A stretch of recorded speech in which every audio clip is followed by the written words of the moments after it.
Hello everyone, welcome back to MSL for classes. आइए आज के वीडियो में डिस्कस करेंगे हम क्लास 10th मैथ के चैप्टर 14 प्रोबेबिलिटी की एक्सरसाइज 14.1 के क्वेश्चन नंबर 4, 5, 6 एंड 7। इस वीडियो में हम 4 क्वेश्चन डिस्कस करेंगे और इससे प्रीवियस वीडियो में हमने क्वेश्चन 1, 2, 3 जो कि थ्योरेटिकल थे उनको हमने एक्सप्लेन किया है, डिस्कस किया है, तो वहां से जाके आप उनको चेकआउट कर सकते हैं। और इस वीडियो में हम 4 क्वेश्चन कवर करने वाले हैं, तो बने रहिए साथ में आप। आइए शुरू करते हैं क्वेश्चन नंबर 4। क्वेश्चन नंबर 4 है which of the following can not be the probability of an event. इस क्वेश्चन नंबर 4, 5, 6, 7 में ये सभी क्वेश्चंस ऐसे हैं जो बोर्ड एग्जामिनेशन में प्रीवियस ईयर में आए हुए हैं। सो यहां पर हमें फाइंड करना है क्वेश्चन नंबर 4 में कि इनमें से कौन सी प्रोबेबिलिटी है जो किसी इवेंट्स की पॉसिबल नहीं है। Which of the following can not be the probability of an event. इनमें से कौन सी ऐसी है जो कि किसी इवेंट की प्रोबेबिलिटी नहीं हो सकती है। सो जैसा कि हम जानते हैं, जो प्रोबेबिलिटी, जैसा हमने बेसिक इंट्रोडक्शन में स्टडी किया है कि जो प्रोबेबिलिटी होती है किसी इवेंट की, पॉसिबिलिटी होती है, तो उसकी प्रोबेबिलिटी 0 और 1 के बीच में लाई करती है। 0 से ग्रेटर होती है, 1 से स्मॉलर होती है। सो यहां पर हम जो 4 ऑप्शन हमें गिवन है इसमें, तो इसमें हम चेक करते हैं कि कौन सी प्रोबेबिलिटी ऐसी है जो 0 से स्मॉलर है या 1 से ग्रेटर है। तो जो 2/3 होता है, 2/3 की वैल्यू होती है 2/3 इक्वल्स टू होता है 0.666 होता है ये, क्योंकि ये इसका डिनोमिनेटर 3 है। 2 × 5 नहीं है, 2 या 5 नहीं है, तो ये टर्मिनेट नहीं होगा और ये रिपीटिंग होता जाएगा। तो 2/3 की वैल्यू आती है 0.6 और 0.6 लाई करता है बिटवीन 0 एंड 1। तो ये तो प्रोबेबिलिटी पॉसिबल है किसी इवेंट की। अब बी इसका है -1.5। तो -1.5 होता है 0 से स्मॉलर, क्योंकि ये एक नेगेटिव नंबर है तो ये 0 से स्मॉलर होता है। और प्रोबेबिलिटी ऑफ एन इवेंट जो लाई करती है वो 0 और 1 के बीच में लाई करती है। सो यहां पर ये बी ऑप्शन जो है ये पॉसिबल नहीं है। बी ऑप्शन किसी भी इवेंट की प्रोबेबिलिटी पॉसिबल नहीं है, तो इसका आंसर होगा बी। और हम सी और डी को भी चेक कर लेते हैं, क्या इसमें से भी कोई ऑप्शन हो सकता है। सो 15% होता है, 15% जो इसका, ये तो ए ऑप्शन था, जो इसका सी ऑप्शन है, सी ऑप्शन है 15%। तो 15% को हम फ्रैक्शन में लिख सकते हैं 15/100, क्योंकि फ्रैक्शन होता है 1/100। तो जब 100 से डिवाइड करेंगे 15 को तो 0.15 आएगा। और 0.15 भी 0 और 1 के बिटवीन लाई करता है, तो यह भी पॉसिबल है किसी इवेंट की प्रोबेबिलिटी। और ऑप्शन डी में तो गिवन है 0.7, तो 0.7 भी 0 और 1 के बीच में लाई करता है, तो यह भी पॉसिबल है। तो इट मीन्स ये हुआ कि इस क्वेश्चन का जो आंसर है वो बी ऑप्शन है। -1.5 किसी भी इवेंट की प्रोबेबिलिटी पॉसिबल नहीं है, क्योंकि ये स्मॉलर देन 0 है। सो ऑप्शन आंसर होगा इसका option B. Option B, -1.5 is not possible, is not possible the probability of an event. ये पॉसिबल नहीं है, तो इसका ऑप्शन बी करेक्ट है। -1.5 is not possible, not possible probability of an event, probability of an event. ये मैंने सिर्फ आपको एक्सप्लेन करने के लिए इसके 4 पार्ट्स को यहां पर एक्सप्लेन किया है, क्वेश्चन आपको क्लियर हो जाए। वैसे आप इसका अगर क्वेश्चन आता है तो डायरेक्ट आप ऑप्शन बी इसका लिख सकते हैं कि -1.5 is not the possible probability of an event.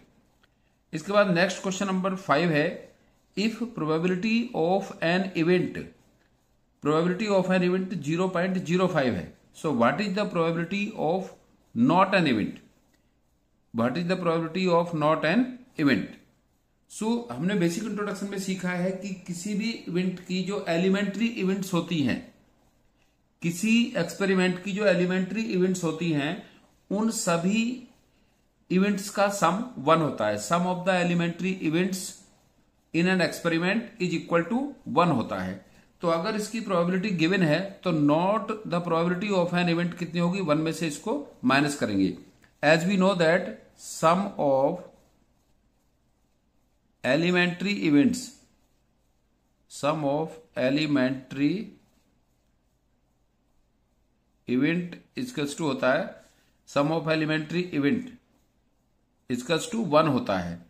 अगर probability of an event given है 0.05, so probability of not an event हमें यहां से फाइंड करनी है। Probability of not an event ये फाइंड करनी है। सम ऑफ एलिमेंट्री इवेंट्स होता है probability of elementary, sum of the probability of elementary events होता है 1।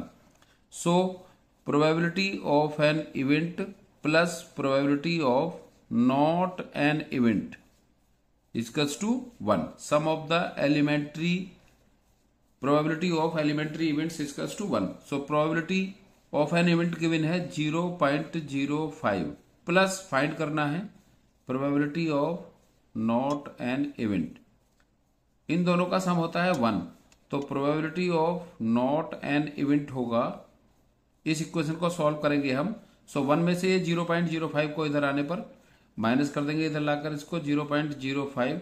सो इसका डिफरेंस आएगा 1 माइनस 0.05 का डिफरेंस आएगा 0.95। So probability of not an event will be 0.95। I hope आपको क्लियर हो गया होगा, क्योंकि sum of the probability of elementary events होता है ये probability, sum of the probability of elementary event equals to 1 होता है। अगर आपको किसी इवेंट की प्रोबेबिलिटी गिवन है और नॉट एन इवेंट की प्रोबेबिलिटी फाइंड करनी है, तो 1 में से उस प्रोबेबिलिटी को आप माइनस करके उसे फाइंड कर सकते हैं। अभी फिर नेक्स्ट क्वेश्चन है इसका, क्वेश्चन नंबर 6। क्वेश्चन नंबर 6 में गिवन है a bag contains lemon flavoured candies only. एक बैग में ओनली लेमन फ्लेवर्ड कैंडीज है। Malini takes out 1 candy without looking into the bag. What is the probability of that she takes out. She takes out first part है इसका an orange flavoured candy. हमें find करना है कि किसी bag में only lemon flavoured candy है और मालिनी उस बैग में से without looking into the bag एक कैंडी उसमें से पिक आउट करती है, तो हमें उसकी प्रोबेबिलिटी फाइंड करनी है। अगर सपोज करो वो कैंडी ऑरेंज फ्लेवर्ड है कैंडी है, उसकी प्रोबेबिलिटी क्या होगी, या लेमन फ्लेवर्ड कैंडी है तो उसकी प्रोबेबिलिटी क्या होगी, ये हमें इसमें फाइंड करना है। सो फर्स्ट पार्ट है इसका find the probability that Malini takes out an orange flavoured candy. तो ऑरेंज फ्लेवर्ड कैंडी कितनी है इसमें, क्योंकि बैग में तो जो ओनली लेमन फ्लेवर्ड कैंडी है। सो ऑरेंज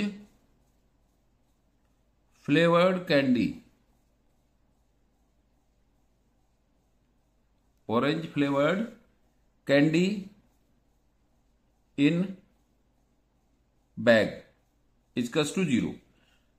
बैग में ओनली लेमन फ्लेवर्ड कैंडी है, सो ऑरेंज फ्लेवर्ड कैंडी उसमें कोई भी नहीं है, तो it means 0 orange flavoured candy है। So probability of an event, ये एक इवेंट है, probability of an event will be 0, क्योंकि ये ऑरेंज फ्लेवर्ड कैंडी है, ऑरेंज फ्लेवर्ड कैंडी बैग में नहीं है, तो इसलिए इसकी प्रोबेबिलिटी इंपॉसिबल होगी, 0 होगी उसमें।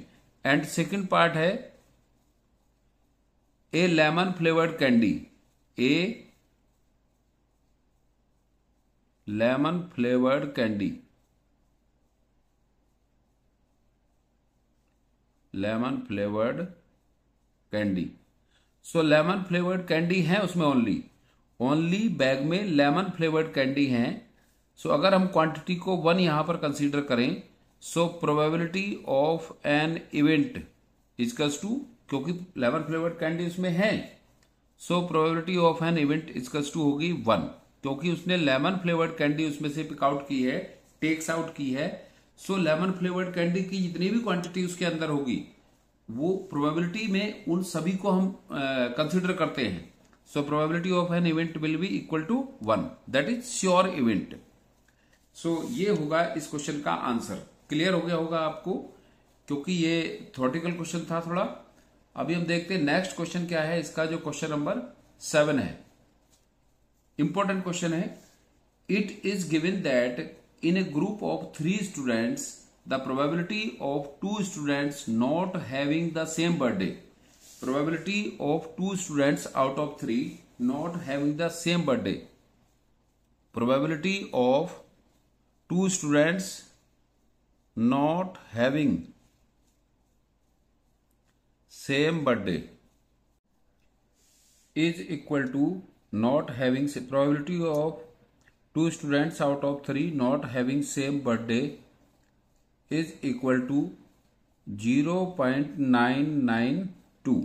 तो ये एक एलिमेंट्री इवेंट्स है, 2 इवेंट्स में से ये एक एलिमेंट्री इवेंट्स है कि out of 3 2 students not having same birthday, और हमें फाइंड करना है उनका कि उनकी सेम बर्थडे की प्रोबेबिलिटी क्या है।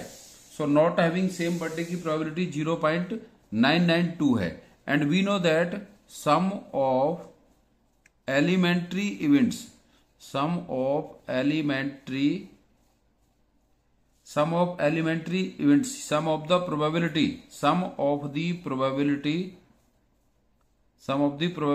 Of elementary events equals to 1 होता है। Sum of the probability of elementary events equals to probability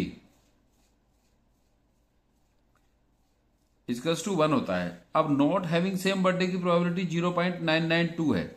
so ये तो not having same birthday, not an event है। So probability of an event plus probability of not an event equals to 1 होगा। Sum of the elementary events equals to 1 होता है। So probability of having same birthday plus probability of not having same birthday of 2 students out of 3 equals to 1। So जो not having same birthday की probability है उसको यहां पर सब place कर देंगे, और फिर प्रोबेबिलिटी ऑफ इवेंट या हैविंग सेम बर्थडे फाइंड कर लेंगे यहां से। So probability of an event plus 0.992 equals to 1। So probability of an event equals to 1 minus 0.992, और जब 1 में से माइनस करेंगे 0.992 को तो इसका रिमाइंडर रहेगा 0.008। So probability of 2 students having same birthday, so probability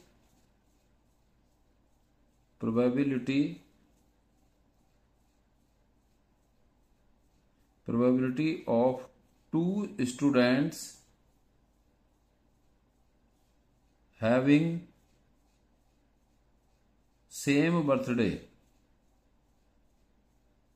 same birthday equals to 0.008। अगर हमें 2 इवेंट्स में से जो एलिमेंट्री इवेंट्स हैं उनमें से अगर किसी एक इवेंट्स की गिवन रहती है प्रोबेबिलिटी, तो सेकंड की फाइंड करने के लिए 1 में से उसको माइनस कर देते हैं, क्योंकि sum of the elementary events होता है 1। सो आई होप आपको ये 4 क्वेश्चंस क्लियर हो गए होंगे, समझ में आ गए होंगे। सिंपल क्वेश्चन है, प्रोबेबिलिटी चैप्टर बहुत ईजी है, बट साथ ही ये कंफ्यूजिंग भी है। तो हमें सिचुएशन को पहले अच्छे से समझना होता है और फिर उसके बाद उसको सॉल्व करना होता है। So thanks for watching this video.